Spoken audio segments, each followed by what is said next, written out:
pessoal, estamos aqui para mais um papo de equipista e hoje com um convidado especialíssimo, o Padre Crispim Guimarães dos Santos.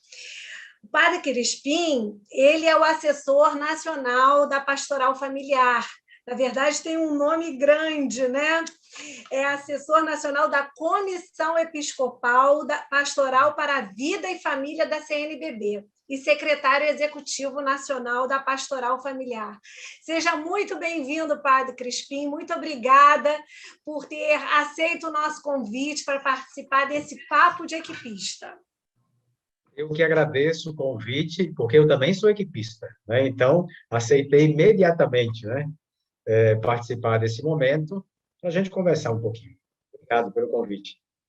Padre, é uma honra recebê-lo, e eu estava estudando um pouco a sua biografia para poder fazer algumas perguntas, e eu fiquei extremamente surpreso, porque eu sabia da sua ligação com Dourados, de onde o senhor está falando hoje, e que depois o senhor foi para Brasília para exercer o cargo atual, e eu descobri que o senhor é baiano de nascimento. Isso. E foi uma descoberta muito surpreendente. Conta um pouco da sua vida para a gente conhecer melhor o Padre Crispim. Bom, eu sou baiano do interior. Vocês vão lembrar certamente do escritor Euclides da Cunha. Eu sou da cidade onde ele escreveu Os Sertões. Ali ele ficou um tempo para cobrir a Guerra de Canudos e, obviamente, os primeiros traços dos Sertões foram feitos ali exatamente em um povoadozinho chamado Umbi, que fica já no norte, na região bem árida, semiárida da Bahia. E nasci na roça, depois fui para a cidade para estudar, depois fui para Salvador, de Salvador vim para São Paulo para o seminário, e onde fiz os estudos de filosofia e teologia, e de São Paulo eu vim para Dourados. E permaneço em Dourados até hoje ligado ao clero, embora emprestado para a CNBB por um período de 4 anos. Padre Crispim, realmente, quando nas nossas conversas, né, que antecederam a essa oportunidade do Papo de Equipista, nós ficamos super assim, felizes de saber que o senhor também é um equipista. E nos sentimos assim, muito próximos, como se fôssemos da mesma família, embora já sejamos da mesma família de Deus, né, da família católica, cristã, enfim, mas essa afinidade de sermos todos aqui equipistas, nos surpreendeu positivamente. Eu queria saber um pouco da sua participação no movimento das equipes, como que o senhor chegou, como o senhor vê o movimento das equipes de Nossa Senhora. Bom, as equipes eu conhecia já, mas depois da ordenação, eu era coordenador de pastoral na minha diocese, e muitos casais eram meus amigos já, né? E tinha um casal responsável do setor da cidade de Dourados, na época, já havia me convidado para ser conselheiro da equipe deles, né? Porque o padre tinha sido transferido, mas eu tinha muitas atividades, eu viajava muito na diocese, né? Eu dizia, olha, se eu assumir, vocês vão me ver pouco, né? Então, não vou poder fazer meu papel. Mas, depois de tanta insistência, uma insistência boa, né? Nada forçada, eu aceitei e comecei na equipe Santíssima Trindade. Foi a segunda equipe de Dourados. Hoje tem 4 setores em Dourados, né? Só na cidade de Dourados. E dali fiquei na equipe, depois fiquei no setor e não saí mais. Em Brasília também acompanho uma equipe bem jovem, com muitas crianças. Muitas crianças. Agora tem nascido bastante criança nessa equipe, porque todo mundo é jovem, né? Uma alegria também nessa equipe nova. Pena que agora, nesse último ano, que eu gosto muito de criança. Então, quando eu estava lá, eu estava feliz, porque eu saí das reuniões, eu cuidava mais das crianças do que participava da reunião. E agora, só as vejo através da tela, né? Estão crescendo. Estamos há um ano que a gente só faz reuniões online, então, as crianças estão todas grandes, eu não pude mais pegá-las lá. Padre, qual é o papel do sacerdote da equipe? Quando ele está ali, qual é o poder moderador que ele exerce? Como que ele deve exercer? Bom, ele faz parte, né, da equipe, mas ele não é o dono da equipe, né? Não é o dono da equipe. Ele é um membro com uma função, obviamente, diferente, porque é o conselheiro. A palavra já diz, né? É aquele a quem os casais se reportam para obter conselhos. E, obviamente, que o sacerdote, o conselheiro, ele deve preservar a espiritualidade das equipes. E, obviamente, pode opinar sobre outras coisas também, mas ele deve ajudar para que a espiritualidade do movimento seja vivenciada, seja acolhida, né, e seja também divulgada a partir da própria vida que cada casal equipista vive. Então, o papel é esse, de fato, assumir o seu trabalho de aconselhar, de acompanhar, de ajudar os casais a viverem concretamente a espiritualidade das equipes. Padre Crispim, a gente olhando assim também a sua formação acadêmica, né, que o senhor tem essa formação em filosofia, mestre em psicologia, doutorando, não sei se já concluiu o doutorado em psicologia. Tive que parar por causa de Brasília. Mas está aguardando, o momento devo escrever. Vai chegar, mas já é mestre. E também pós-graduado em metodologia do ensino, quer dizer, uma preparação também pedagógica. Eu acho que essa formação ajuda muito na equipe, principalmente esse lado aí. Eu acho que a filosofia com a psicologia tem tudo muito a ver, né? Elas se complementam. E o senhor consegue ver a importância da psicologia também nessa atuação religiosa? Sim, sim. As ciências humanas, né? As ciências, no geral, elas não podem ser menosprezadas no campo também religioso, porque, como diz São Tomás, para que a graça possa ser abundante, é preciso que a natureza também seja tratada, né? Seja bem. Então, é importante que o campo filosófico, o campo da psicologia, também ajude a fazer com que a pessoa humanamente esteja bem, para que a dimensão da espiritualidade possa também ser bem vivida. Então, acho muito importante isso aqui. Obviamente que não é uma questão de substituir a dimensão da espiritualidade pela dimensão da psicologia. A psicologia vai trabalhar aspectos da humanidade, né? Do psique, das situações, dos sentimentos, mas a espiritualidade ela vai dar esse suporte da comunhão com Deus, que ajuda também a própria vivência psíquica e das outras relações. Mas se complementam e não substitui, uma não substitui a outra. Complementa. Padre, tratando da pastoral familiar, antes de nós falarmos da repercussão no Brasil inteiro, eu queria fazer uma pergunta para aquele equipista que ainda não faz parte de nenhuma pastoral e que, eventualmente, deseja se engajar, e o movimento tem nos impulsionado justamente para o engajamento nas nossas paróquias. O que faz a pastoral familiar? Qual a importância da pastoral familiar em cada paróquia? Eu vou fazer primeiro uma preliminar, só para o pessoal entender.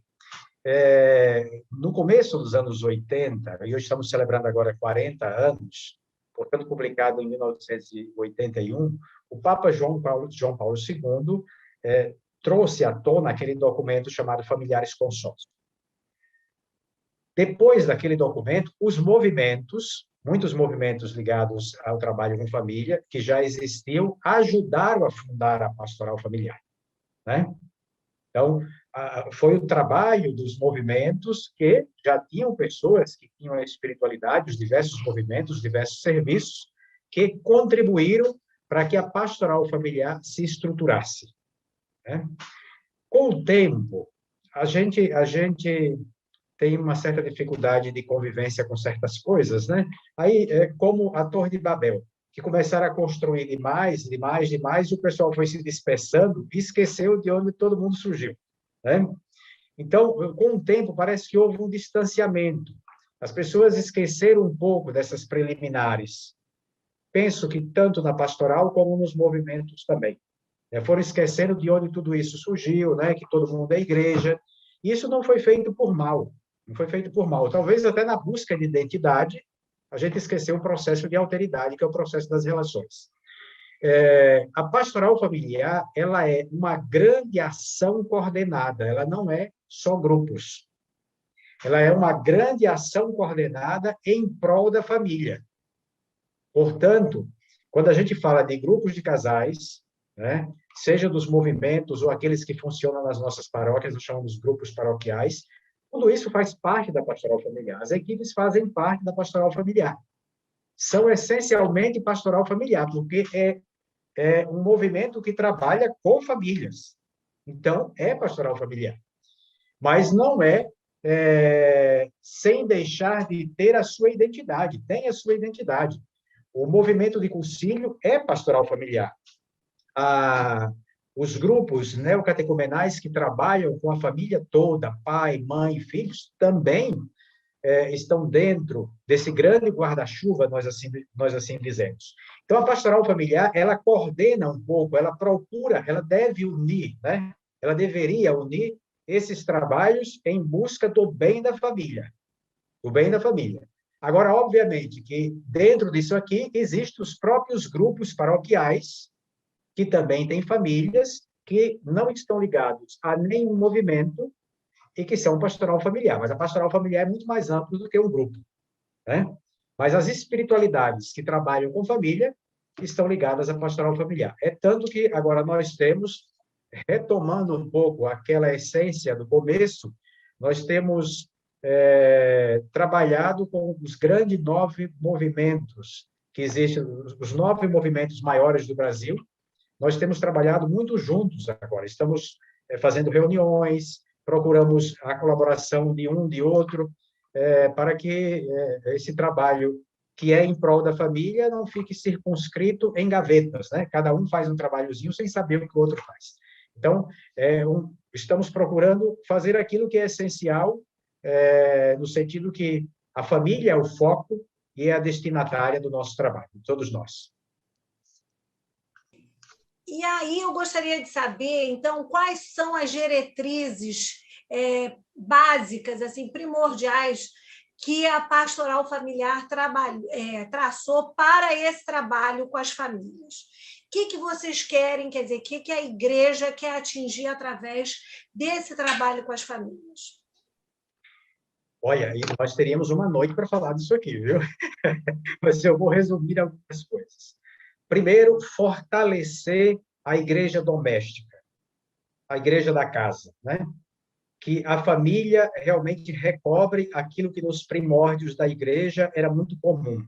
A casa é a igreja por excelência. É ali a célula básica, onde os primeiros conceitos da fé são aprendidos. É ali também onde há a formação, a partir da fé cristã, para a cidadania, porque o cristianismo influenciou o mundo ocidental, aquilo que nós conhecemos como direitos humanos, algumas coisas já deturpadas, mas aquilo que nós conhecemos como direitos humanos, sobretudo, tem fundamento no cristianismo, né? E a família, quando vive bem a dimensão cristã, a sua dimensão de igreja doméstica, ela é também uma formadora de opinião, ela é também uma formadora de cidadãos, né? Então, é muito importante a gente recobrar este conceito. Então, nós queremos realmente que a família, e aí, quando nós falamos família, nós estamos lembrando dos pais, dos filhos, às vezes dos avós que moram na casa, outras pessoas que podem viver, nós sabemos que existem essas configurações familiares hoje, né? E este espaço de convivência não seja uma república, mas seja um espaço cristão, onde as pessoas se amam concretamente, né? Lá os Atos dos Apóstolos, vejam como se amam. Esse é o espaço primordial, onde o amor é expresso, e depois isso se torna luz também para a sociedade. Depois que a gente chegue àquilo que nós, devagarzinho, estamos voltando a falar, e se fala na Lumen Gentium, número 11, Igreja, Família de Famílias, que as famílias domésticas, né, com as suas realidades, formem a comunidade, né? E aí nós vamos encontrar famílias mais estruturadas, famílias mais ou menos estruturadas, algumas famílias arrebentadas, né? Isso o Papa traz na Amoris Laetitia, nós não podemos negar que temos isso aqui, mas que essas famílias constituídas das suas igrejas domésticas, elas formem, então, a comunidade que nós chamamos de igreja institucional, né? Agora, claro, a pastoral familiar tem algumas coisas que eu acho que agora são importantes elencar para que estes dois conceitos, igreja doméstica e igreja família de famílias, possam ser realmente efetivados, né? Um trabalho muito forte de preparação para quem vai contrair matrimônio, quem vai formar esta igreja doméstica, né? Portanto, a educação dessas famílias novas para que elas eduquem seus filhos já pensando na vocação que Deus chamou e que essa pessoa precisa descobrir, porque aqui tem outro problema, né? Às vezes a família não faz com que o filho descubra a sua vocação, às vezes até atrapalha, porque ao invés de direcionar para que a pessoa descubra qual é o projeto de Deus, a pessoa já coloca aquele filho de uma forma que ele vai ser assim. Isso existe muito, não podemos negar isso aqui, né? Então, já ajudar as famílias a ser esse espaço de descoberta do chamado de Deus que nós conhecemos como vocação. E aí, preparar bem esses casais novos. Portanto, nós precisamos desencadear um processo de um trabalho muito mais próximo, né, um trabalho muito mais efetivo, de ajudar as pessoas a descobrirem realmente como é bom fazer um encontro com Jesus Cristo, que é um conceito muito presente no documento de Aparecida. E depois, se encontrando com Jesus Cristo, descobrindo a vocação, constituindo essa casa, segundo os princípios cristãos também. E aí, estas casas, obviamente, formando a igreja. Então, nós temos aí a dimensão do pré-matrimônio, para preparar, a dimensão do pós-matrimônio, para sustentar estas famílias. Porque não basta casar, tem que sustentar também, né? Ter o sustentáculo para que realmente a dimensão da fé possa influenciar na própria vida da casa e na vida da comunidade, e, consequentemente, isso também vai acontecer na sociedade. E, claro, a pastoral familiar não pode se esquecer que, neste percurso, nem todo mundo dá certo, né? Então, aí, existem casos que são especiais, muitos casos que são especiais. Então, nós temos algumas situações de famílias que são, enquanto cônjuges estruturados, com filhos com dificuldades. São casos especiais para os quais nós devemos prestar muita atenção e auxiliar estas famílias.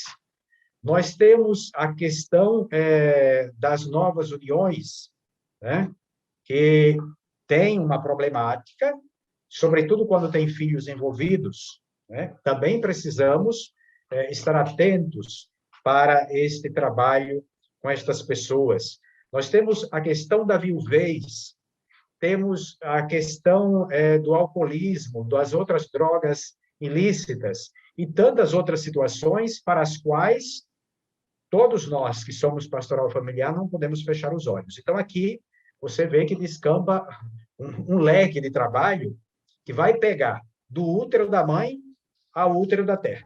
Não escapa ninguém, porque aí a gente tem todo um trabalho que precisa ser feito com as famílias, com a família que está em casa, com a família que está na catequese paroquial, com a família que está fazendo intercâmbio em outro país, né? Porque aquele que está lá faz parte de uma família, para a família que está no presídio, porque tem alguém da família que está lá, para a família que está na favela, em todos esses ambientes nós somos chamados a ter uma ação coordenada também.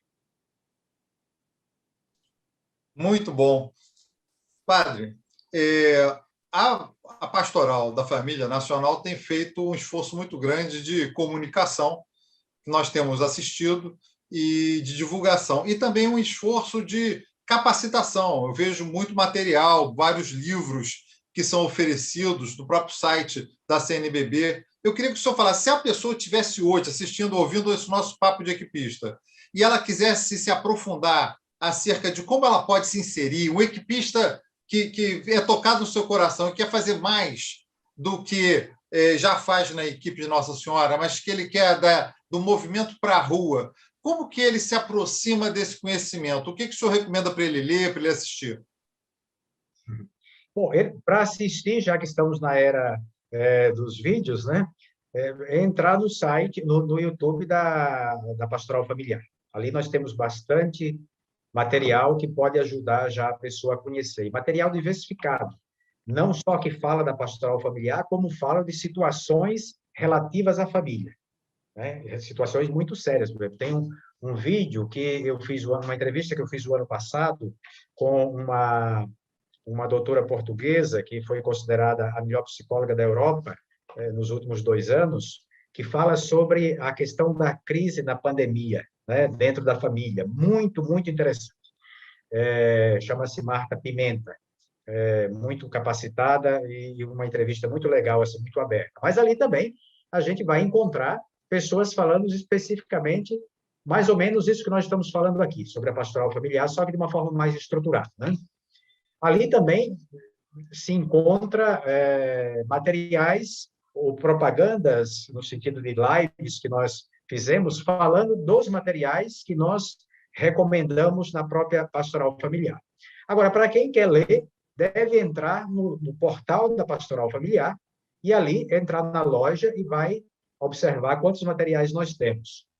E é importante lembrar que eu, pelo menos, tenho uma experiência assim, já na minha diocese, com muitos equipistas que são pastoral familiar, porque estão trabalhando com família, mas também que, além da equipe, estavam inseridos no acompanhamento de noivos personalizado, né? Que muitas paróquias têm como coordenador da pastoral familiar um casal da equipe de Nossa Senhora. Na minha diocese é um equipista. O casal coordenador do Sul 1, que é todo o estado de São Paulo, 44 dioceses, é equipista. Então, nós temos muita gente da equipe inseridas, né, dentro da pastoral familiar nos diversos trabalhos. Então, ali, a pessoa pode procurar, primeiro, conhecer o guia de implantação da pastoral familiar numa paróquia, porque ali traz um pouco um resumo. Depois, conhecer os materiais que orientam o pré, que orientam o pós, que orientam os casos especiais, o material que fala do acompanhamento de noivos, o material que fala dos casais recém-casados. Então, ali tem um leque, né, que as pessoas podem começar a se aprofundar. Mas eu diria, se quiser começar, talvez lendo o guia de implantação da pastoral familiar na paróquia. Padre Crispim, eu gostaria que o senhor falasse um pouco desse trabalho que é feito na sua paróquia, de acompanhamento personalizado dos recém-casados ou dos noivos, né, que vão casar, e como que isso é feito, qual é o recurso que o casal que vai acompanhar pode utilizar? Será que tem que cada paróquia criar o seu próprio documento? Ou já existe alguma metodologia, algum documento que pode servir para todas as paróquias no Brasil para facilitar, né, essa iniciativa nas paróquias? Então, na realidade, o trabalho ele não é mais da nossa paróquia, né? Onde eu trabalhei até ir para a CNBB. É um trabalho que já estava no nosso regional, com 7 dioceses, e que já estava começando em outras dioceses, em outros regionais também. Então, hoje no Rio Grande do Sul, algumas dioceses já estão adotando, a Arquidiocese de São Paulo tem feito um esforço grande de já preparar os casais que vão acompanhar, e outras dioceses também. Então, está se espalhando, né? Este material começou em 2007, quando nós começamos a perceber. Digo nós, porque foram os casais os primeiros a perceber. Eu fui o último a perceber, né? Porque quando me propuseram acompanhar noivos, e eu, na época, coordenava a diocese, os trabalhos pastorais, eu imaginava assim, é um trabalho a mais, né? Esse negócio de ficar acompanhando o noivo, um por um, vai dar muito trabalho. Mas havia alguns casais que o Espírito Santo já tinha soprado, né? Porque o Espírito Santo é esperto, ele sabe fazer as coisas. Então, já havia soprado no coração daqueles casais que não dava mais para a gente responder aquilo que o mundo está perguntando hoje, né? As perguntas de hoje não podem ser respondidas com as respostas de 20, 30 anos atrás, né? O momento antropológico, o momento existencial das pessoas é outro. Nós vivemos numa sociedade de massa. As pessoas massificadas não têm identidade. Se a gente não trabalha de forma personalizada, você não faz com que a pessoa descubra a sua identidade. Então, esses casais, sem perceber essa linguagem que eu estou falando, perceberam que era necessário fazer alguma coisa. E foram esses casais que me levaram, assim, no começo, empurrado para esse trabalho. Mas, quando eu comecei a acompanhar os noivos, e eu comecei a perceber que eles vinham atrás, né? Porque não era uma coisa que nós estruturamos, foi uma coisa que foi surgindo assim, surgiu um, surgiu o outro, e o outro começou a pedir, e ninguém tinha estruturado nada em nenhuma paróquia, vai começar assim. Eles começaram a aparecer, né? E em um dado momento, eu acho que lá pelo quinto casal, eu me dei conta, eu disse, nossa, é tanto trabalho para levar esse pessoal ao final de semana para fazer um encontro, e agora eles começam a vir buscar isso aqui, então tem alguma coisa diferente. Começamos assim, em 2007, e foi crescendo, crescendo. Depois, obviamente, nós começamos a estruturar, eu percebi que eu não podia mais fazer o trabalho sozinho, né? E precisamos preparar alguns casais, e os casais foram ouvindo também o trabalho, né? Aquela fofoca bonita, positiva que tem também, né? Que passando de um para outro, dizem, olha, estamos fazendo isso, tem sido interessante. E os casais casados, aqueles que hoje nós chamamos de catequistas, os casais formadores, começaram a se interessar, começaram a perguntar. Então, foi surgindo assim, tudo de cima para baixo. Aliás, de baixo para cima, melhor dizendo, né? Do alicerce mesmo. Quando eu saí do serviço de coordenador da diocese, eu fui para uma paróquia. Eu disse, agora eu vou experimentar aqui, não mais um que vem, que pede, eu vou tentar implantar na paróquia desse jeito. E foi assim que nós fizemos. E da paróquia começou a aparecer gente de outras paróquias que vinham também, né? Dizia assim, nós podemos ser acompanhados aqui, nesta paróquia, e a gente não tinha gente suficiente. Então, a gente foi percebendo que era necessário sair da paróquia e ir para outras paróquias. E o bispo também ouvia, o bispo não ouvia eu falar. Eu morei com o bispo 6 anos, eu não falava para ele, mas eu atendia os casais na casa dele. E ele perguntava, tanta gente que vem aqui todo dia à noite, como é isso aqui, né?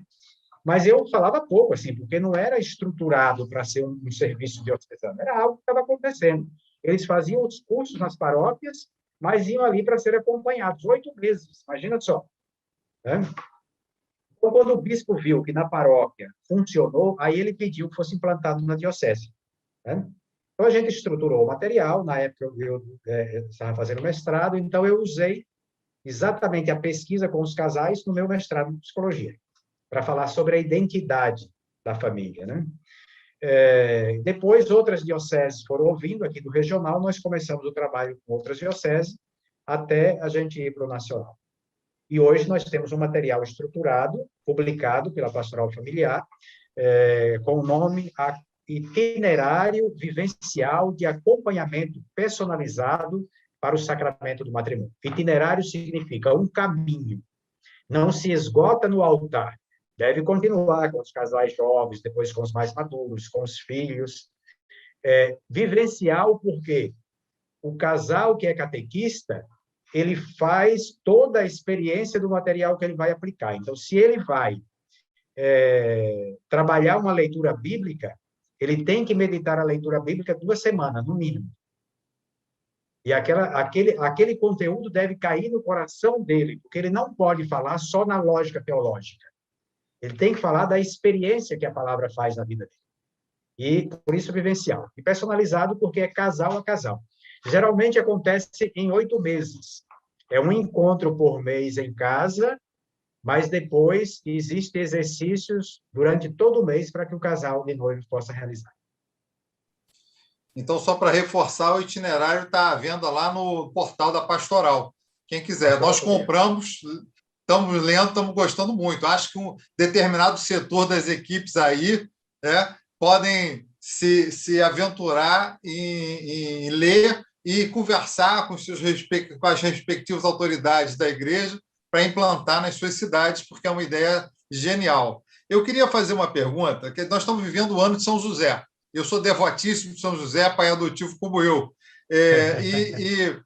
Então, portanto, um ano da família, porque fala de um pai de família extraordinário, que teve capacidade de mudar a sua vida muitas vezes em função da defesa da família. Né? Um exemplo máximo de adesão ao projeto família. E também, ao mesmo tempo, estamos comemorando o aniversário do Amoris Laetitia. 5 anos. Né? Então, estamos comemorando e com a recomendação de todo mundo ler, porque... Então, eu queria que o Padre Crispim falasse para a gente a respeito dessa confluência, né? Escolhida pela Igreja de comemorar o ano de São José e também o aniversário de 5 anos dessa maravilha que é o Amoris Laetitia.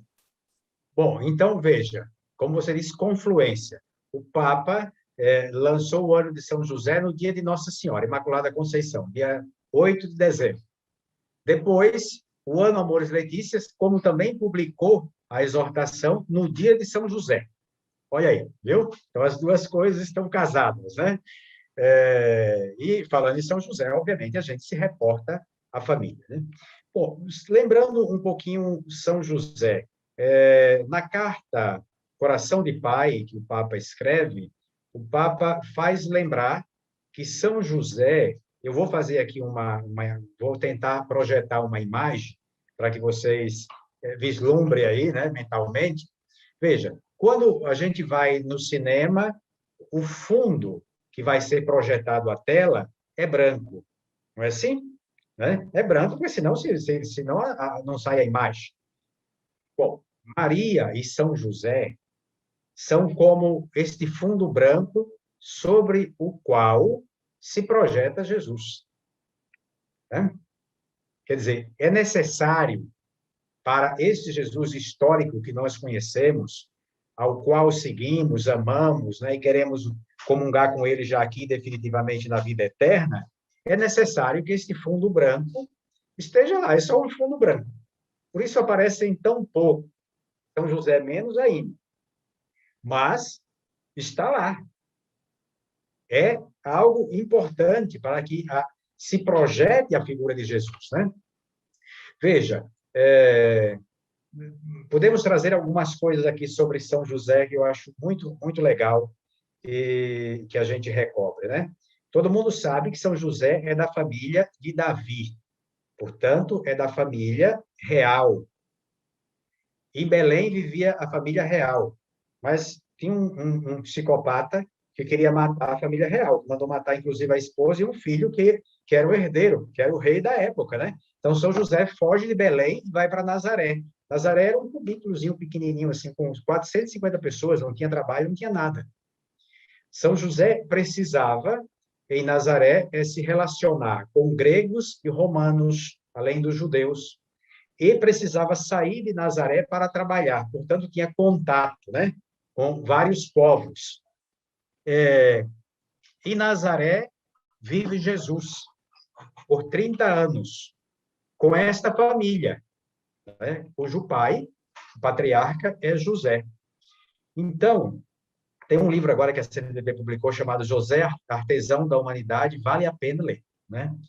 Então, São José é aquele que é um artesão para Jesus. Não só é um artesão porque é carpinteiro, e o carpinteiro é um artesão, a pessoa chega ali, o artesão precisa escutar o que a pessoa quer.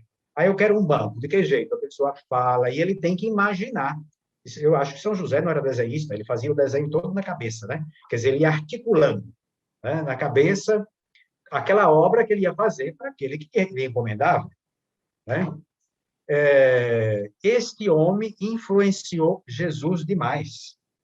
Por isso, Jesus articula tão bem as parábolas. Né? Você veja como as parábolas são todas articuladas.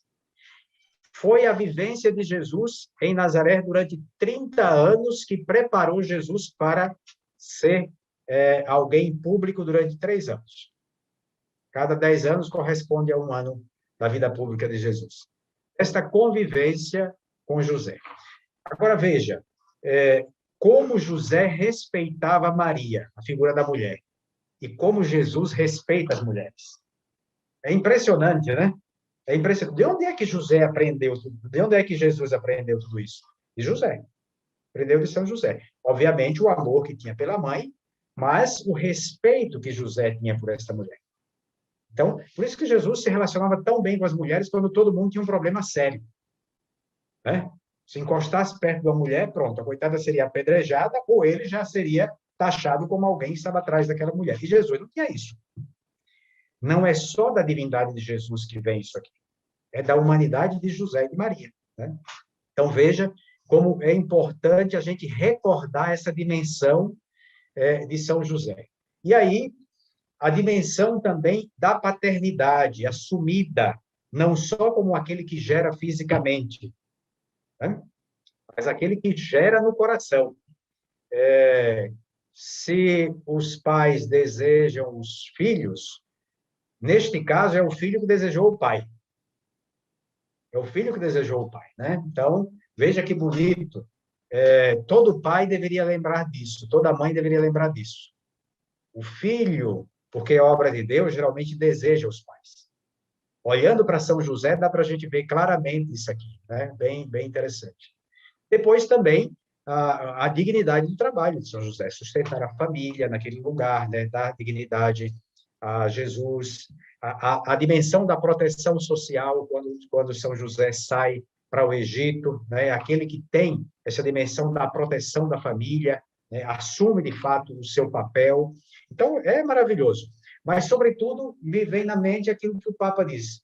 São José não aparece muito porque precisa aparecer Jesus. Mas Jesus bebe desta fonte, né? Que é, obviamente, eu estou falando de São José, mas também é de Nossa Senhora. Agora, sobre o ano Amores Letícia, bom, se vocês quiserem intervir, eu dou um espaço aqui. Não, pode continuar, por favor. Pode continuar, nós estamos aqui aprendendo. Sobre o ano Amores Letícia, veja, o Papa escreveu um documento também chamado Evangelho Gáudio, alegria, né? Alegria do Evangelho. O Gáudio no sentido pascal, né? Depois, Amores Letícia. Letícia também é alegria. O outro é o Gáudio, do encontro com Jesus Cristo. Este é o encontro do dia a dia. Tudo que o Papa fala, ele gosta de colocar a palavra alegria. Só que, neste caso, são duas alegrias. Uma alegria humana, que a gente experimenta na vida familiar, com os seus percalços, e aquele evangelho gáudio, aquela alegria realmente da vida do evangelho, que a gente também deve experimentar aqui, mas que vamos experimentar definitivamente no reino dos céus, né? O ano Amores Letícia, veja, Amores Letícia ela é fruto de um trabalho de tecelagem também. Entendeu? Falamos de São José, tecelão da humanidade, e tecelagem. Porque, por exemplo, aqui no nosso regional, na época dos sínodos de 2014 e 2015, eu era o assessor regional. Então, eu lembro que nós fizemos muitas reuniões com todo mundo que trabalhava com família, para que a gente desse o panorama de como as famílias viviam aqui. Nós enviamos tudo isso para o Vaticano. E assim foi feito em todo o mundo. Padres sinodais, quando fizeram o instrumento de trabalho, instrumento labore, eles fizeram em cima da realidade das famílias do mundo, inclusive das nossas aqui, das de vocês aí no Rio de Janeiro, que as dioceses fizeram um trabalho, umas um pouco mais aprofundado, outras menos, mas eu sei que o mundo todo se expressou. Lá estavam os padres sinodais, os bispos, e auxiliados pelos seus peritos, e também famílias. Famílias estavam ali. Esse documento, depois, serviu de subsídio para o Papa colocar ali o seu pincel, né? O Papa colocou sua tinta no documento. Usou a caneta, mas a tinta é dele. Mas ele recolheu tudo isso. Obviamente que depois de 5 anos, e o Papa tem clareza que não é um documento, ele chega a falar, não me lembro bem agora o número, mas daqui a pouco eu vou me lembrar, que ele diz assim, que a gente deve ter cuidado para não querer mudar tudo de vez, ou para dizer assim, não vou mudar nada. Quer dizer, nós precisamos de um percurso, um itinerário. Por isso, a Amores Letícia, ela precisa entrar na realidade da vida da igreja. E aí, quando eu falo da vida da igreja, dos pastores, de toda a vida laical, né? Especialmente das famílias que são chamadas a serem protagonistas da própria evangelização e da evangelização de outras famílias. Passados 5 anos, o Papa percebeu que, como muitos documentos, isso aqui sou eu que estou interpretando, viu? Pelo amor de Deus. Depois o Papa manda dizer que eu estou falando errado, mas tudo bem. Por isso é importante eu dizer que o Papa percebeu mais que eu estou interpretando. Percebeu que, de fato, já existe um caminho que está sendo feito. O caminho, por exemplo, do itinerário para acompanhar noivos, ele foi assumido nacionalmente por causa da Amores Letícia. Porque no número 208, o Papa diz claramente, é indispensável um trabalho feito de forma personalizada com os noivos. Esse trabalho que nós começamos aqui existia desde 2007, mas o pessoal só descobriu depois da Amores Letícia. Disse, opa, o Papa está dizendo, olha, tem alguma coisa aqui. Então, nos acharam aqui no Mato Grosso do Sul, quase fugindo para o Paraguai. Então, para você ver, né, como uma coisa vai casando com a outra. Então, o Papa vai dando essas dicas e vai percebendo que já existem coisas que estão sendo feitas na esteira da Amoris Laetitia, mas tem muita coisa que não está sendo feita ainda. Então, ele diz, é preciso recobrar os conteúdos, não só como eles foram escritos, mas agora também com o chão que já foi colocado nesse terreno, um pouquinho mais de adubo, nesses 5 anos. Como é que isso está sendo realizado? Portanto, também agora volta no ano Amoris Laetitia, não só a olhar os conteúdos, mas também a ver aquilo que os conteúdos estão gerando, né? Mas com uma chamada de atenção para a formação das famílias, para a formação do clero, para que a gente não esqueça deste documento que não foi fruto só de um sínodo, foi fruto de 2 sínodos, com uma pesquisa geral feita com todas as famílias do mundo. Então, é por aí que o Ano Amoris Laetitia está acontecendo, né? Ele está nesse percurso. Padre, a gente estuda muito o Padre Cafarel, que é fundador das nossas equipes de Nossa Senhora, né?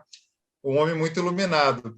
E estudando, hoje você tem um site que foi estruturado na gestão da Ermelinda e do Arturo, que é espetacular, o portal das equipes no Brasil, que o equipista encontra muita formação. Lá você tem as cartas mensais desde o início das equipes, desde que elas começaram a ser produzidas no Brasil. E engraçado que, estudando a fala do Padre Cafarel na década de 70, por exemplo, quando já estava quase se retirando das equipes, ele relata uma realidade do mundo de ataque à família e de pressão em relação à formação dos filhos, etc., que hoje nós continuamos com o mesmo discurso. Então, eu não sei se as coisas estão iguais, porque sempre há um discurso que as coisas estão piorando, né? Mas quando a gente encontra a pressão que as famílias estavam submetidas já no final do século XX ou em meados do século XX, nós encontramos muitas coisas parecidas com o que nós estamos vivendo aqui, com algumas nuances, obviamente, que têm que ser contextualizadas pela evolução histórica, pela liberdade de manifestação das pessoas. Como que o senhor vê a família atualmente? Ela está mais ameaçada ou ela está menos ameaçada? Ela está mais fortalecida? Como que o senhor vê o papel da família na sociedade e a pressão dessas mudanças todas sociais sobre a família? Eu vou me reportar um pouquinho mais atrás, né? O ataque organizado à família, ele vem já de um tempinho um pouco maior, né? Veja, quando a gente pega a literatura bíblica, a gente vai encontrar muita traição. Aliás, o primeiro capítulo da Amoris Laetitia é sobre isso, né? A família na Bíblia. Então, ali você encontra a questão de derramamento de sangue, traição. Nós conhecemos a história de Davi, né? Que colaborou para que o seu comandante morresse, para que ele ficasse com a mulher dele, né? Então a gente vê tudo isso. Essa literatura, ela apresenta a realidade da família. Mas na literatura que nós conhecemos, tal e qual, sobretudo na vida dos romances, a gente não só relata a realidade, mas há uma torcida para que a traição exista. Pode olhar os primeiros romances aí de 200 anos atrás, se você pegar, você vai encontrar traição na Bíblia, mas a Bíblia não incentiva a traição. Você não fica com aquela vontade que haja traição. Ela fala de uma realidade. A literatura que começou a falar de família, de uns 200 anos para cá, ela começou a falar da traição, mas ela foi dando nuances psicológicas para que a gente começasse a até gostar da traição. Se você vê isso nas novelas, se perguntar por aí, talvez até alguns equipistas vão dizer, olha, é até bom que traia mesmo. Não vamos negar, porque as pessoas se envolvem, foram se envolvendo tanto nesta lógica do mundo, que nós fomos nos acostumando com aquilo que é contra a família, devagarzinho. E isso começou nos romances, aí depois veio o cinema, depois veio a televisão, hoje a internet e tudo mais, né? Esta parafernália que poderia ser organizada, porque ela nos ajuda, mas também nos atrapalha. Então, o ataque à família, ele vem de longe, né? Vem de longe, ele tem representações humanas com ideologias, mas também é um ataque ao coração de Deus. Se a família na teologia católica é aquele espaço ou aquele grupo que ajuda na criação de Deus, na criação contínua, é óbvio que o demônio vai atacar no coração. Então, muitas destas guerras explícitas que nós conhecemos há tantos anos têm, obviamente, um ataque do inimigo de forma muito clara. Isso o Papa não tem medo de falar também. Né? De vez em quando ele fala do demônio assim. Eu não gosto muito de falar do demônio, mas o Papa de vez em quando fala, então a gente pode falar também. Agora, claro, o momento que nós vivemos hoje é um momento muito desagregador, né? Porque eu falei ainda há pouco de uma sociedade de massa. Vocês moram no Rio de Janeiro. Eu, quando estava na psicologia, eu ia para São Paulo, ficava sempre uma semana intensiva de estudos, né? Porque era um curso que era uma extensão de Roma, e eu ia cedo no metrô e voltava à tarde. Tinha aula o dia todo. No metrô, em São Paulo, a gente sai abraçado de manhã com todo mundo. O pessoal beija você e tudo mais, ali abraça, porque senão cai, né? Mas, ao mesmo tempo, você não é ninguém ali dentro. Ninguém sabe quem é você, você não sabe quem é ninguém que está ali. Quem são as outras pessoas. Essa é a sociedade de massa. Você está junto e ninguém sabe quem é quem. Né? Quer dizer, a identidade. Esta sociedade, portanto, ela tem essa característica muito peculiar. Né? E ela tem uma mentalidade. Essa mentalidade, que nós chamamos a mentalidade urbana, da cultura urbana, ela não está circunscrita à grande cidade. Né? Quando morava na minha diocese, como coordenador de pastoral, a minha diocese é um dos lugares que tem mais assentamentos rurais. Eu ia nos assentamentos, que era a minha função de coordenador de pastoral, trabalhar tudo isso. E a mentalidade dos jovens dos assentamentos morando na roça era a mentalidade do shopping. Veja, né? Então, a questão não é só o ambiente físico. Existe um ambiente psíquico que influencia todos. Eu acho que a dificuldade que nós temos hoje passa por aqui, que é a visão de pessoa que nós temos também hoje. Né? E quando nós olhamos o desvalor que a vida tem, né? Por causa de um par de sapatos, por R$10, ou por causa de um medo de não sei o quê, aí você tira a vida, tanto através do aborto como a vida das crianças. Vemos agora os casos dessas 2 crianças mortas recentemente, né? Por familiares. O pai de uma delas recebeu até uma carta do Papa essa semana, né? Então, a gente vê que há um momento complicado, onde a pessoa é pouco valorizada, né? Valorizada porque também vivemos nessa sociedade massificante. Então, acho que é preciso recobrar a identidade de cada pessoa, isso se faz dentro da família. Penso, e aí o Papa tem falado também, geralmente, nos seus discursos, como jesuíta, ele sempre usa 3 pontos. Os jesuítas gostam disso, é próprio de Santo Inácio, que começaram a celebrar hoje o ano do nascimento de Santo Inácio, começaram hoje em Pamplona. Geralmente, os jesuítas começam 3 pontos, quando eles vão explicar. Um dos pontos, quando o Papa fala, onde ele fala de crise. Interessante. E o Papa, ele não tem medo das crises, ele aponta a crise como uma possibilidade. Para a Igreja, a maior crise existente foi quando os discípulos se deram conta que Jesus tinha morrido e eles não tinham reconhecido ainda o ressuscitado. Os discípulos de Emaús representam bem a crise que existia na Igreja.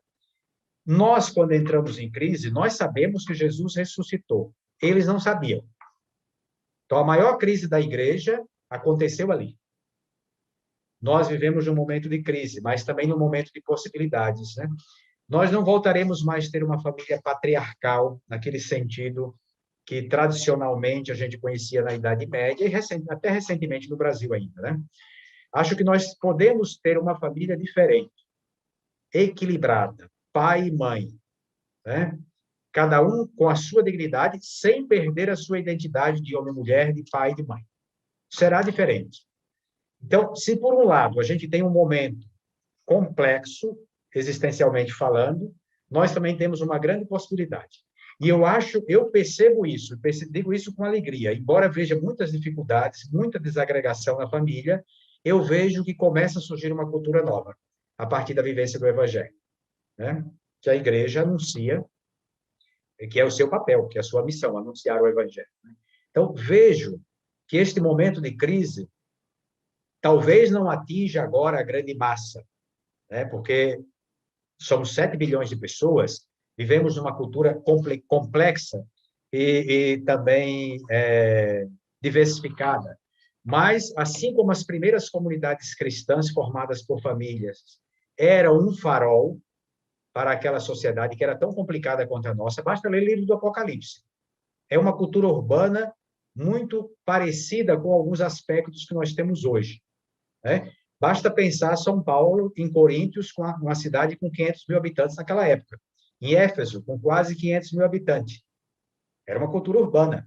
Uma cultura profundamente complexa também, porque ali nós tínhamos a poligamia, nós tínhamos o homossexualismo, nós tínhamos uma série de coisas. E estas famílias, no encontro com Jesus Cristo, através da formação dessas pequenas comunidades, as igrejas domésticas, se tornavam faróis para a sociedade que ia se encantando. Quem são esses que vivem no mundo como se não fosse do mundo? Quem são esses que comem como a gente come, que se veste como a gente se veste, mas que não dividem o mesmo leito? As pessoas percebiam a diferença. Eu acho que nós estamos chegando agora em um momento em que nós somos chamados a não sermos mais religiosos por cultura, nem por tradição, mas por adesão, como dizia o Papa Bento XVI na abertura da Conferência de Aparecida em 2007. Eu estava assistindo missa essa semana e o padre estava falando justamente dessa, digamos assim, dessa escalada, né, que a Aparecida foi de grande peso nesse movimento até nós chegarmos nos dias de hoje com o Evangelho Gáudio, com Amoris Laetitia também, e que também o Papa, quando era ainda, né, o bispo Bergoglio, né, Bergoglio, estava lá também em Aparecida e fez o seu pronunciamento, marcando sempre essa posição da opção pelos mais pobres, né? Que a própria igreja fala isso, mas esse papel da família, porque a família tem esse poder de estar na sociedade e poder dar esse testemunho, né? desse amor, e é isso que também conjuga com o pensamento do padre Cafarel, que ele já fala isso, essa importância. Uma vez, conversando com o senhor, eu até falei, a equipe é como se o movimento da equipe, no momento que nós estamos na equipe, vivenciando aquele carisma, aquela metodologia, né, dos pontos concretos de esforço, é como se nós estivéssemos dentro do avião, quando fala, coloquem a máscara primeiro em vocês, a máscara de oxigênio, para depois vocês ajudarem quem está ao seu lado. Então, através do movimento das equipes, nós podemos cuidar da nossa vida conjugal, da nossa vida familiar, mas é preciso dar esse impulso. Daí a importância de comungarmos aí com a pastoral familiar, estarmos inseridos nesse contexto. E acho que vai ser assim, acho que saímos dessa entrevista já com o norte, né? De trazermos para a nossa diocese de Niterói esse acompanhamento personalizado dos casais, dos noivos, né? E dos casais. Nós, inclusive, já adquirimos alguns itinerários também, que esse último que foi lançado, não é? Nesse ano, Amoris Laetitia, para presentear os nossos familiares recém-casados. Para dar de presente no dia que for aniversário de casamento, nós queremos presentear nossos sobrinhos, né, e filhos de amigos com esse livro, que é uma preciosidade. O senhor poderia falar um pouco sobre esse livro? Claro. Então, veja, o livro, para quem quer acompanhar, nós temos um curso online, uma formação online, que está no nosso portal. A pessoa pode entrar em qualquer época. Ela faz um encontro por semana comigo e com um casal que me ajudou a estruturar o material aqui, que foi o primeiro casal que acompanhou aqui na nossa diocese, né? Que hoje é o casal responsável do pré-matrimônio do Nacional. Então, nós temos 10 encontros, portanto, são 10 semanas, e a gente precisa dar esse espaço de uma semana para que os casais também façam os exercícios, para que eles sintam um pouquinho aquilo que eles vão aplicar, né? Então, a pandemia nos levou a fazer aquilo que eu ia fazer pelo Brasil, rodando juntamente com outros casais, né? Nós estamos fazendo online, eu acho que isso foi um ganho. O ano passado, nós fizemos, acho que 800 casais no Brasil, né? Acompanhamos esse trabalho de formação com 800 casais. Esse ano já tem um grupo grande.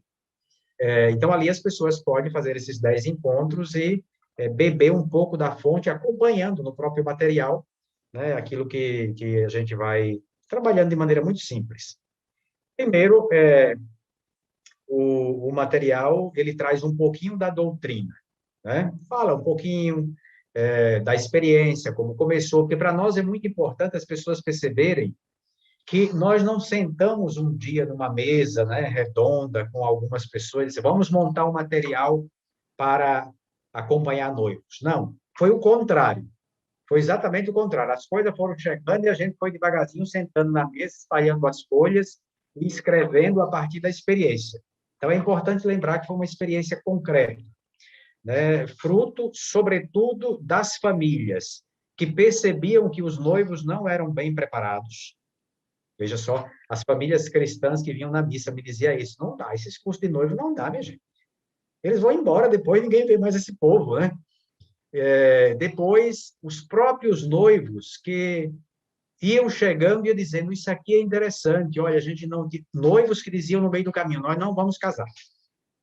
Né? E a gente dizia, nossa, mas nós descobrimos que não dá para casar. Depois de fazer o acompanhamento. Tudo isso, ninguém previu. Não teve. Nós passamos uns 6 anos, mais ou menos, trabalhando esses conteúdos com dezenas de casais para depois escrever o livro. Só depois. Aliás, demorou mais de 10 anos, porque ele está escrito tal igual agora, né? Tem 1 ano e pouco que ele foi lançado. Mas antes eram apostilas e tudo mais que a gente fazia, que a gente não imaginava que ia tomar essa dimensão. Embora aplicando com muita seriedade e vendo o resultado, porque a gente percebia que durante o acompanhamento as pessoas começavam a participar da missa, elas procuravam a confissão, depois ela dizia assim, quando terminar, o que é que nós vamos fazer? Aí a gente ou pedia que entrasse nas equipes, ou nos grupos paroquiais que existiam, ou senão a gente dizia, bom, se você quiser trabalhar na catequese, isso e aquilo. Então, foi construído assim. Então, por isso que a gente primeiro faz essa preliminar, depois, como os casais, que são os chamados casais formadores, entraram nesse trabalho, e depois de falar um pouco da doutrina, aí a gente pega o método, como ele é aplicado. Sobretudo, o método tem a ver com a palavra de Deus. Nós descobrimos devagarzinho que a gente pode trabalhar todos os conteúdos. Se a gente não ajudar as pessoas a descobrirem que a Bíblia fala da vida pessoal de cada um e da família, do conjunto da comunidade, não tem palestra que dê certo. Não adianta. Você pode dar o conteúdo psicológico mais bonito que tiver, ou conteúdo de espiritualidade, se a pessoa não tiver contato com a Sagrada Escritura, não se sustenta. É impressionante. Por isso que a CNBB, nesse ano, na Assembleia, tratou do tema da palavra, né? Está dizendo, ou a gente faz com que as pessoas realmente bebam da palavra, ou não existe evangelização. Então, nós percebemos isso claramente no trabalho que foi surgindo, sem ninguém nos dizer. Quer dizer, o Espírito Santo foi mostrando que as pessoas, engraçado, os jovens, porque eles estão afetivamente voltados, estão abertos. Então, você pega, por exemplo, o livro de Cântico dos Cânticos, que não fala nenhuma vez a palavra Deus. Mas tudo é Deus, né? E aí fala dos jovens que se apaixonam, falam dos seios da moça, da cintura, né? Deles que saem à noite para namorar, não sei o quê. O jovem vê aquilo na Bíblia e diz assim, nossa, está falando de mim. Né? Está bem na minha fase, assim, né? Que eu estou com os hormônios à flor da pele. Ele diz, na Bíblia tem isso? Os coitadinhos nunca ouviram falar dessas coisas, achando que a Bíblia é um livro de terror, né? Então, depois fala do amor, da constituição da família. da casa que se fundamenta sobre a rocha para ser feliz. Então, eles começam a dizer, a Bíblia tem a ver comigo. Né? A palavra de Deus realmente está falando não só daquele povo daquela época, está falando também de nós. Então, ele é todo fundamentado na Sagrada Escritura. Agora, claro, depois a gente trabalha os temas. Por exemplo, o primeiro encontro, a gente faz 3 leituras bíblicas. Gênesis, Mateus e Carta de São Paulo a Coríntios, no capítulo 7, de 1 a 11. São 3 estágios. A família no início, a família reafirmada por Jesus e a família da igreja, que as cartas é a igreja, né? Depois, o segundo encontro, a gente fala da vocação. Porque quando fala de vocação, a gente já pensa logo em padre ou em freira. Esquece que casamento é vocação, é chamado de Deus. Mas como é que a gente trata isso? Lá em João 15, de 15 a do versículo 16, diz assim, não fostes vós que me escolheste, pois foi eu que lhe escolhi. Quer dizer, quem é chamado ao casamento foi escolhido por Deus para casar. Mas não foi chamado para casar com qualquer um ou qualquer uma. Deus chamou para aquela pessoa, e a gente precisa descobrir isso aqui, senão vira uma confusão. Por isso que alguns no meio do caminho dizem, não vou casar com você, vou procurar outra pessoa. Nós já assistimos vários matrimônios assim, que as pessoas desistiram, depois encontraram uma outra pessoa, fizeram de novo o itinerário e casaram. Uma disse para mim, exatamente no dia do casamento, disse assim, quando eu fui abraçá-la, ela pegou nas minhas mãos e disse assim, olha, padre, como foi importante que naquele 4º mês eu realmente percebesse que aquele noivo que eu tinha não era aquele com quem eu devia casar. Se não fosse isso, hoje eu estaria com um problema sério no casamento. Ela terminou, depois arranjou um outro namorado, noivou e fez o acompanhamento e casou com aquele outro. Veja que interessante, né? Então, a gente pergunta, a partir da palavra de Deus, quando foi que a pessoa se viu? Né? Quando as pessoas se viram, né? Quando os dois se encontraram pela primeira vez. Então, ali tem os casos mais curiosos. Gente que se conhecia desde criança, que brincava na rua e se odiava. De repente, um dia, olhou e viu diferente, né?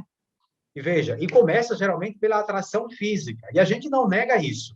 Não é que olhou e tinha assim uma auréola na cabeça da pessoa e disse assim, olha, aquele é santo. Não, olhou assim, viu o corpo, disse, é bonito. O Papa Bento começa Deus Caritas Est exatamente falando do amor eros, né, que é a primeira atração que os namorados têm. E ali, por exemplo, disse para mim uma vez assim, eu estava em cima de um pé de manga, ela passou e eu vi e me engracei com ela. Você já imaginou que a vocação surge em cima de um pé de manga? Né? Então, eles são chamados a recobrar que nada no casamento é por acaso. Deus, quando chama, é sempre o mesmo Deus que chama, porém de forma diferente. E você precisa valorizar isso. Não é obra do acaso. Eu não me encontrei com você na festa por acaso. Eu me encontrei porque tinha um projeto de Deus ali. Então, a vocação. O terceiro encontro, a gente trabalha os sacramentos, os 7 sacramentos, né? Porque um sacramento puxa o outro. O James Fowler, da psicologia, ele fala dos desenvolvimentos das etapas da vida humana, de Jung, né, e de outros, e Erickson e tudo mais, e ele diz, existem as etapas de desenvolvimento da fé iguaizinhas ao desenvolvimento da vida humana, e passa pelo sacramento. Os sacramentos nos levam da infância à maturidade definitiva. É sempre um processo. Então, um sacramento não está desligado do outro. Para nós é uma tristeza quando a gente recebe na paróquia alguém que quer casar que não foi batizado. Quer dizer, a pessoa até vem com boa vontade, mas o que é que entendeu sobre o sacramento? Nada. Nada, né? Então, os sacramentos também estão tecidos uns nos outros. A vida sacramental, ela é um conjunto. Então, a gente tenta explicar isso aqui porque é importante que essa nova família se constitua pensando naqueles que virão. E é bonito, porque geralmente esses pais novos que vão batizar, eles já têm outra mentalidade. É outra cabeça, né? Na paróquia que eu trabalhava, hoje, toda a pastoral do batismo é feita por casais jovens, porque eles têm essa mentalidade. Então, eles vão nas casas acompanhar. Né? Que bonito. Depois, o 4º encontro, a gente trabalha as estações do ano, né? Com os textos bíblicos, a primavera, o tempo do namoro, os primeiros filhos, depois o verão, o outono, o inverno. Até tem um livro das equipes Nossa Senhora que fala um pouco disso aqui, sobre o sacramento do dia a dia, né? Então, eu coloquei exatamente esse título e algumas coisas eu também retirei dali. Então, a gente trabalha essas diversas etapas que a família passa ao longo do tempo. E eles vão se encontrando na primavera e encontrando os pais no verão, no outono. Eles dizem assim, nossa, meu pai está vivendo isso aqui, minha mãe já viveu isso. Eles vão percebendo isso aqui, não só na vida, como vão percebendo na vida da própria família. O quinto encontro, a gente faz uma visita à casa dos pais do noivo, aí vai. Aí, nesse caso aqui, o padre vai junto. O padre que vai assistir o casamento vai junto, o casal formador, são 3 pessoas, o casal de noivo, 5, e os pais dele. E lá pode ter outras pessoas também, os irmãos, né, se quiser. Quem faz a catequese sem saber são os pais. Os pais nem sabem que vão dar catequese. A gente começa perguntando como foi o casamento, assim, de brincadeira. E eles entram na lógica e começam a falar, e começam a falar. De repente, a gente pergunta o que é que eles esperam no casamento dos filhos. E eles vão falando. E a gente entra um pouco com algumas coisas também, falando sobre o papel de honrar pai e mãe, o papel também dos pais darem liberdade para aquela família se constituir, sem perceber, eles fazem a catequese. Depois a gente dá uma bênção na casa, o padre vai também para dar uma bênção na casa e tal. Geralmente tem uma refeição com eles, né? Eles gostam, aí a gente faz um momento também ali de interação. Depois, o 6º encontro faz na casa dos pais da noiva. O 7º encontro a gente trabalha, que é o 7º mês, sobre as crises, fala muito na Mogi Letícia, e ali a gente trabalha também um conteúdo da psicologia, casado aí com a teologia, com os textos bíblicos, onde a gente fala que a crise deve ser assumida por cada pessoa que vive. Eu não posso estar culpando os outros, né? A Bárbara não pode estar culpando o outro pela própria crise que ela vive. Ela precisa saber também, né? Mas também na casa, a pessoa que está em crise deve ter a liberdade de poder se expor do jeito que ela está. E o outro não precisa se ofender porque eu estou em crise. E ali a gente trabalha um pouco sobre essas questões e a gente já traz, porque no 2º encontro a gente distribui um questionário bem caprichado. Eles têm 3 meses para responder. A gente já traz esse questionário, depois a relação com os pais e ali a gente dá um feedback para o casal, só que de forma individualizada. Para a noiva, a gente fala, percebemos isso no seu questionário, percebemos isso na sua família. E a gente não fala na frente do noivo sobre a família da noiva para não reforçar pontos negativos, né? E vice-versa. Agora, se depois eles quiserem falar, não tem nenhum problema. O 8º encontro, que é o 8º mês, a gente fala dessa mudança de época, que é importante a gente estar atento, né? Que a época mudou, mas que existem valores que não mudam. Aí a gente vai lembrar, por exemplo, de alguns conteúdos. Por exemplo, há 40 anos atrás, vou falar aqui da minha infância. A ética, quando alguém... Minha irmã, quando queria casar, meu pai dizia assim, você vai casar com uma pessoa de família. Uma pessoa de família significava um rapaz ético, né? Hoje, na hora de procurar, a gente não procura a ética, a gente procura a estética. É um rapaz bonito, que vai na academia, que está um pouquinho bombado. É uma mudança substancial, e é fato, né? Naquela época se procurava uma questão duradoura, hoje é muito transitório. A racionalidade foi substituída pela questão da emotividade, da emoção, né? Então, por isso, se eu estou com uma pessoa que eu digo que amo, mas me apaixonei por outra pessoa, mesmo que a paixão é uma coisa momentânea, o amor é outra coisa. Então, eu pulo a cerca para ir ficar com aquela pessoa, viver aquela paixão. Coisa que a racionalidade nos lembra que a gente não deveria fazer isso, né? Então, a gente trabalha esses conteúdos que estão todos dentro do documento de Aparecida. E, por último, a gente insiste que se faça um encontro com as testemunhas. Este encontro não precisa ser o último, ele pode acontecer nos primeiros meses, não tem problema, ele pode acontecer dentro daquele contexto dos meses, né? Porque é importante esclarecer às testemunhas qual é o papel que elas têm. Elas não estão ali por acaso. A testemunha deve ser uma pessoa que eu gosto, mas também que é evangelizada. Ninguém vai a um matrimônio para ser testemunha e depois dizer se separe. Isso não existe. Não existe. Não pode, não, a gente não pode chamar alguém que pode chegar um dia e dizer isso para mim. Tem que ser alguém que sempre vai rezar para que aquilo que eu prometi diante do altar seja cumprido, não para que eu descumpra. Então, é muito importante que a gente já conscientize no trabalho com os noivos, porque muitos até trocam de testemunha. Dizem assim, eu posso deixar essa fulana aqui entrar, porque eu já chamei, mas quem vai assinar é outro, porque percebe que não dá certo ali. Então, é importante esclarecer que quem vai para ser testemunha tem um papel fundamental de aconselhar e rezar para que aquele casamento dê certo. E aí vai. Obviamente que nesse último encontro a gente apresenta a paróquia, dá um resumo de tudo que tem na paróquia.